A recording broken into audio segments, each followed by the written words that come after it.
أعوذ بالله من الشيطان الرجيم বিশেষ প্রেক্ষাপটে ভিন্ন আঙ্গিকে উৎসব মুখরতায় যাত্রা শুরু হলো ত্রয়োদশ জাতীয় সংসদের প্রথম অধিবেশন। পুরনো স্পিকার কিংবা ডেপুটি স্পিকারের সভাপতিত্বে নতুন সরকারের প্রথম অধিবেশন শুরু এবং স্পিকার ও ডেপুটি স্পিকার নির্বাচিত করার বিধান থাকলেও তারা অনুপস্থিত থাকায় সভাপতির চেয়ার শূন্য রেখে অধিবেশন কার্যক্রম শুরু হয়। বিসমিল্লাহির রহমানির রহিম।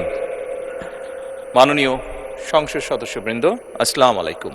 ফ্যাসিবাদের নির্মমতার শিকার অসংখ্য মানুষের কান্না আর হাজারো প্রাণের আত্মত্যাগের মধ্যে দিয়ে অবশেষে আজ থেকে পুনরায় যাত্রা শুরু হতে যাচ্ছে জনগণের ভোটে জনগণের কাছে জবাবদিহিমূলক সত্যিকার অর্থে জনপ্রতিনিধিশীল জাতীয় সংসদ। পরে সংবিধানের ৭৪-এর ৩ ধারা মোতাবেক বিশেষ পরিস্থিতিতে অধিবেশন পরিচালনার জন্য সংসদ সদস্যদের মধ্য থেকে সভাপতি নির্বাচন করা হয়। ১৯৭২ সালের ১০ এপ্রিল অনুষ্ঠিত গণপরিষদের প্রথম অধিবেশনেও এই বিধান মেনে সংসদ পরিচালনার জন্য সভাপতি নির্বাচন করা হয়েছিল। সংসদ নেতা ও প্রধানমন্ত্রী তারেক রহমান অধিবেশন পরিচালনার জন্য বিএনপির বিজ্ঞ রাজনীতিবিদ ডক্টর খন্দকার মোশাররফ হোসেনের নাম প্রস্তাব করেন। ত্রয়োদশ জাতীয় সংসদে সভাপতিত্ব করার জন্য আজ আমি প্রবীণ রাজনীতিবিদ এবং ৫ বারের মতন নির্বাচিত জাতীয় সংসদ সদস্য জনাব ডক্টর খন্দকার মোশাররফ হোসেনের নাম প্রস্তাব করছি। সমর্থন করেন সরকারি দলের পক্ষে মির্জা ফখরুল ইসলাম আলমগীর ও বিরোধী দলীয় উপনেতা সৈয়দ আব্দুল্লাহ মোহাম্মদ তাহের।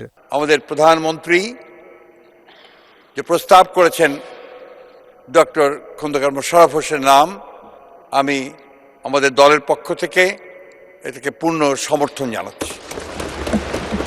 মাননীয় প্রধানমন্ত্রীর এই প্রস্তাবকে আমরা বিরোধী দলের পক্ষ থেকে পূর্ণ সমর্থন জানাচ্ছি।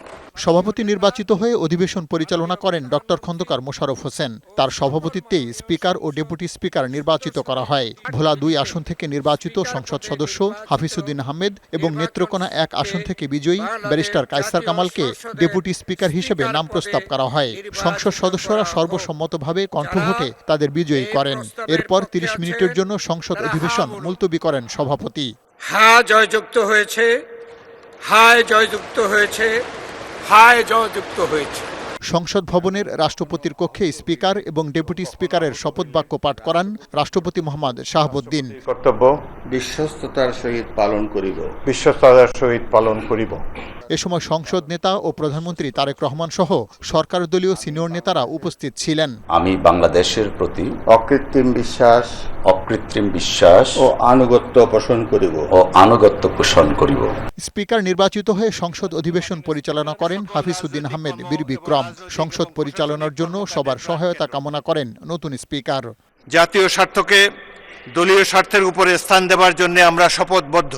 পার্থ রহমান, বৈশাখী সংবাদ, ঢাকা। জিন্দাবাদ।